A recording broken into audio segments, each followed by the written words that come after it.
Peppers TV நேயர்களுக்கு happy morning. இன்னைக்கு என்ன கதை, என்ன கருத்து அது மூலமா தெரிஞ்சுக்க போறோம். வாங்க நிகழ்ச்சிக்கு போகலாம். ஒரு இளம் பெண் இருந்தாங்க, வெரி யங் கேர்ள், கொஞ்சம் பெரிய பணக்கார வீட்டு பொண்ணு. அவ ஒரு ஃபங்க்ஷனுக்கு போகணும். சாயங்காலம் ஒரு பெரிய ஃபங்க்ஷன், ஒரு ரிசப்ஷன், கல்யாணம் ரிசப்ஷனுக்கு போகணும். போற வழியில அவங்க அம்மா என்ன சொல்றாங்க, இந்த பொண்ணுக்கு கொஞ்ச நாளா உடம்பு சரியில்லாம இருந்தது. ஒரே தலைவலி, அப்புறம் இருமல், சரியா சாப்பிடாம அப்படிலாம் கொஞ்சம் இருந்ததுனால டாக்டர் கிட்ட போய் பிளட் டெஸ்ட், யூரின் டெஸ்ட் எல்லாம் கொடுத்துட்டு, டெஸ்ட் ரிப்போர்ட் இன்னைக்கு வருது, நீ வாமா டாக்டர் என்னை இன்னைக்கு பாருன்னு அப்பாயின்மெண்ட் கொடுத்துருந்தார். ஸோ அவங்க அம்மா என்ன சொல்றாங்க, பாரு நாங்க எல்லாருமே கல்யாணத்துக்கு கிளம்பணும், நீ எப்படியும் பியூட்டி பார்லர் போவ உன்னுடைய ஹேர் ட்ரெஸ்ஸிங் பண்றதுக்கு, தலை அலங்காரம் பண்றதுக்கு. போறதுக்கு முன்னாடி டாக்டரை போய் பார்த்துட்டு அது ரிப்போர்ட் என்ன ஏதுன்னு பார்த்துட்டு வந்துரு.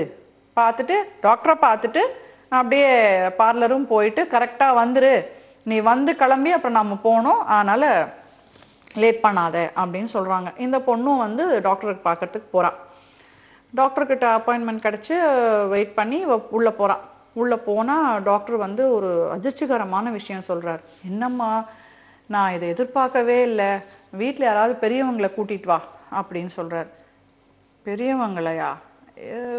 பெரியவங்கெல்லாம் இல்லை டாக்டர், என்கிட்டயே சொல்லுங்க, ஒன்றும் எதுவாக இருந்தாலும் பரவாயில்ல, எப்படி இருந்தாலும் எனக்கு தெரிய போகுது, நான் பார்த்துக்கிறேன், சொல்லுங்க. எப்படி சொல்றதுன்னு எனக்கு தெரியலம்மான்னு சினிமாவில் வர டாக்டர் மாதிரியே கண்ணாடியெல்லாம் கழட்டி கையெல்லாம் பிசைஞ்சிக்கிட்டு அவர் சொல்றாரு, நீ இன்னும் 3 மாசம்தான் இருப்ப. 3 மாதங்கள் மட்டுமே நீ உயிரோடு இருப்பாய், அப்படி ஒரு வியாதி உனக்கு வந்திருக்குது, ரிப்போர்ட்ஸ் எல்லாம் அப்படிதான் சொல்லுது, என்ன சொல்றதுனே எனக்கு தெரியல, நீ ரொம்ப சின்ன வயசா வேற இருக்கிற, கடவுள் ஏன் இப்படி ஒன்று சோதிக்கிறாருன்னு தெரியலன்னு சொல்லிடுறார். கடகடன்னு சுவிட்ச் போட்டா மாதிரி எந்த எமோஷனும் இல்லாம சொல்லிடுறார். இந்த பொண்ணுக்கு பயங்கர ஷாக். பின்ன இருக்காதா? நீங்க ஒரு நிமிஷம் அவ நிலைமையில உங்களை நினைச்சு பாருங்க. சின்ன பொண்ணு, கல்யாணம் ஆகல, very young girl, beautiful girl, ஃபங்க்ஷனுக்கு கிளம்பிட்டு இருக்கிறாங்க. அவங்க மூடே வேற மாதிரி இருக்கு. இந்த சமயத்துல சும்மா கேஷுவல் விசிட் மாதிரி டாக்டரை போய் பார்த்துட்டு வந்தா, டாக்டர் இப்படி ஒரு அதிர்ச்சிகரமான விஷயத்த சொன்னா அவளுக்கு எப்படி இருக்கும்? Mixed emotions. அவளால ஒண்ணுமே பண்ண முடியல. குழப்பம், டென்ஷன், அழுகை, பயங்கர அழுகை, ஏமாற்றம், கோபம், இது எல்லாம் வருது அவளுக்கு. என்னமோ கஷ்டப்பட்டு வண்டியை ஓட்டிக்கிட்டு வீட்டுக்கு யார்கிட்டையும் பேச பிடிக்காம அவங்க எல்லாரையும் பார்த்த உடனே அவளுக்கு அழுகையா வருது. ரொம்ப மனசு நொந்து போய் அப்படியே சோஃபால உட்கார்ந்துருக்கும் போது அவ மேல ஒரு பந்து விழுது. சாதாரண நிலைமையா இருந்தா அந்த பந்து போட்டு அவ தம்பிய அவ உண்டு இல்லைன்னு பண்ணிருப்பா, கண்ணா பின்னான்னு கத்திருப்பா. ஆனா தன் மேல விழுந்த பந்தை எடுத்து திரும்ப அவ தம்பிக்கிட்டே தூக்கி போட்டு இவ அந்த இடத்த விட்டு போறா. தம்பிக்காரன் முழிக்கிறான், ஏய் இது நம்ம அக்காவா, இந்நேரம் நம்மள திட்டி தீர்த்திருப்பாளே, என்ன ஆச்சு இவளுக்குன்னு அவனும் யோசிக்கிறான். கடகடான்னு துருன்னு ஒரு சூறாவளி காற்று மாதிரி அந்த வீடையே வலம் வர பொண்ணு இருக்கிற இடமே தெரியலையேன்னு இவங்க அம்மா தேடிக்கிட்டு வராங்க. ஏய் என்னாச்சு உனக்கு? திரும்ப தலைவலி வந்துருச்சா? சரி பரவாயில்ல, அந்த மாத்திரை எடுத்து போட்டு கிளம்பு. ஆமா என்ன, நீ ஹேர் ட்ரெஸ்ஸர் கிட்ட போலியா, பார்லர் கிட்ட போலியா? என்னவோ, இஷ்டம் இருந்தா செய்வே, இல்லைன்னா செய்ய மாட்டேன், சரி போ, போய் வேலையை பாரு, கிளம்பு போ அப்படின்னு அவங்க அம்மாவும் சொல்லி அவளை அனுப்பி வைக்கிறாங்க. இவன் நேரா அவங்க ரூமுக்குள்ள கதவை சாத்திட்டு படுக்கையில விழுந்துட்டு அப்படியே யோசிக்கிறா. கண்ல இருந்து தாரையா கண்ணீர் விழுது. அட கடவுளே, என்னது இது, நான் என்ன பண்ணேன், ஏன் இப்படி, எனக்கு எங்க இருந்து இந்த வியாதி வந்தது, எப்படி வந்தது, அச்சச்சோ அப்படின்னு பொங்கி பொங்கி அழறா. பயங்கரமா அழறா, ரொம்ப அப்செட்டா இருக்கா. அவ அழும்போது அந்த ரூம்ல இருக்கிற அவ அழுகை சத்தத்தை தவிர அவங்க வீட்டுல நடக்கிற மத்த சத்தங்கள்லாம் அவ காதுல விழுது. அவங்க அம்மா சிரிக்கிற சத்தம், தம்பிக்காரன் சிரிக்கிற சத்தம், அவங்க அப்பா ஏதோ கோவமா ஏதோ பேசுற சத்தம், தங்கச்சி ஏதோ வேணும்னு சொல்லி அடம் பிடிக்கிற சத்தம், இப்படி பல விதமான சத்தங்கள் அவளுக்கு கேக்குது. அப்போ ஒரு கேரக்டரை பத்தியும் அவ நினைச்சு பாக்குறா. சே அம்மா, உன்னை விட்டு நான் இவ்வளோ சீக்கிரம் போவேன்னு தெரிஞ்சிருந்தா உங்ககிட்ட இன்னும் கொஞ்சம் பாசமா நான் இருந்திருப்பேனே. நீ செய்யற சமையல் எல்லாம் கிண்டல் பண்ணி கலாட்டா பண்ணி உன்னை வெறுப்பேத்தி பாதி நாள் ஹோட்டல்ல போய் நான் சாப்பிட்ருக்க மாட்டேனே. ஐயோ தம்பி, நீ செய்யற குறும்பெல்லாம் நான் ரசிச்சிருப்பேனேடா. தங்கச்சி நீ சண்டை போடும்போது என் ட்ரெஸ் வேணும், என்ன மாதிரி நீ இருக்கணும்னு ஆசைப்பட்டப்பெல்லாம் உங்ககிட்ட நான் சண்டையே போட்டு உன்னை நான் விரோதி மாதிரியே பார்த்தேன். என்னுடைய முதல் எதிரி நீதான்னு நான் நினைச்சேனே, அதையெல்லாம் நான் மாத்திருந்திருப்பேனே.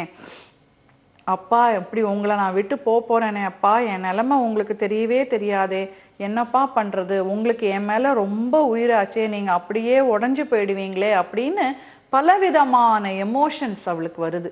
அப்போ திடீர்னு என்னடா இதுன்னு நினைச்சுக்கிட்டு இருக்கும்போது திரும்ப ஃபோன் பண்ணி அடிக்குது. என்னடா ஃபோன் அடிக்குதே அப்படின்னு சொல்லி பார்த்தா அவங்க டாக்டர் திரும்ப கூப்பிடுறாரு. எதுக்கு இவர் கூப்பிடுறாரு? ஓ, அடுத்த ட்ரீட்மெண்ட்டுக்கு என்ன பண்றதுன்னு சொல்லி கேட்கறதுக்கு கூப்பிடுறாரோ என்னவோன்னு காதுல போனை வச்சா டாக்டர் சொல்றாரு, அம்மா அவசரப்படாத, I am very very sorry, இப்பதான் ரிப்போர்ட் தப்பா வந்திருக்கு, உன்னோட பேர் கொண்ட வேற ஒரு பொண்ணோட ரிப்போர்ட்டை அனுப்பிட்டதா லேபுக்காரன் இப்பதான் சொன்னான், உனக்கு இருக்கிறது சாதாரண அஜீரணம் தான், அதனால இதுல கொஞ்சம் சின்னதா ஒரு சின்ன அல்சர் மாதிரி வந்திருக்கு, அதுக்கு நீ டைஜின்னு இந்த மாதிரி ஏதாவது ஒரு மருந்து சாப்பிட்டா சரியா போயிடும், வேற ஒண்ணுமே இல்லை, வெளியே போய் சாப்பிட்றத கொஞ்சம் குறைச்சுக்கோடா, வேற எந்த பயமும் இல்லை, நீ நார்மலா இருக்க, நல்லா இருக்க, இது பூரா லேபுக்காரன் பண்ண தப்புடா, அதை ஃபோன் பண்றதுக்கு அதை சொல்றதுக்கு தான் நான் சொன்னேன், கடவுள் உன் பக்கம் இருக்கார், நீ கவலையே படாத அப்படின்னு சொல்லி போனை வச்சிடுறார். இவளுக்கு இன்னமும் அழுக வருது, பயங்கரமா அழறா. இப்போ என்ன அழுக? ஆனந்த கண்ணீர். கடவுளே ரொம்ப நன்றி, ரொம்ப ரொம்ப ரொம்ப ரொம்ப நன்றி அப்படின்னு அழறா. அப்போ அவளுக்கு ஒரு பெரிய தத்துவ விஷயம் ஞாபகத்துக்கு வருது, அப்படியே மனசுல உதிக்குது, சடார்னு கண்ணு முன்னாடி நிக்குது. என்னதுன்னு பாக்குறீங்களா? இப்போதைக்கு கொஞ்ச நாளைக்கு அவ சேஃப், கொஞ்ச வருஷத்துக்கு அவ சேஃப், ஆனா கண்டிப்பா ஒரு நாள் மரணம் அவளுக்கு வரும், கண்டிப்பாக வரும் அவளுக்கு. ஆனா எப்போ வரும் தெரியாது. அதனால இருக்கிற நேரம், இருக்கிற இந்த கொஞ்ச வருஷங்கள், 30-40 வருஷங்கள் கொஞ்சம் தானே, அந்த வருடங்கள் சுத்தி இருக்கிறவங்களுக்கிட்ட அவளுடைய சிரிப்பு, அவளுடைய நல்ல குணத்தை எல்லாம் அவ காட்டணும், அவங்களுடைய நல்ல குணத்தை எல்லாம் இவ பார்க்கணும், அவங்களுக்கு சந்தோஷமான ஒரு பொண்ணா, ஒரு அக்காவா, வழிகாட்டுற ஒரு நல்ல அக்காவா, பாசத்தை கொட்டுற ஒரு பொண்ணா இவ மாறணும் அப்படின்னு இவ நினைக்கிறா. என்னைக்கு இருந்தாலும் எல்லாருக்கும் மரணம் கண்டிப்பா வரும், ஆனா எப்ப வரும், எப்படி வரும் யாருக்குமே தெரியாது.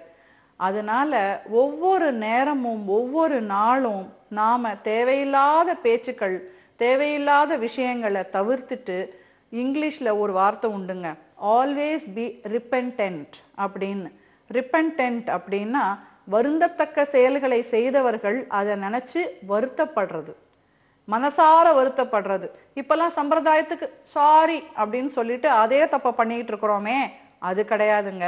நிஜமாவே மனசளவுல வருத்தப்படுறது, அதை நினைச்சு நிஜமாவே கடவுள்கிட்ட என்னை மன்னிச்சிருங்கன்னு வேண்டது.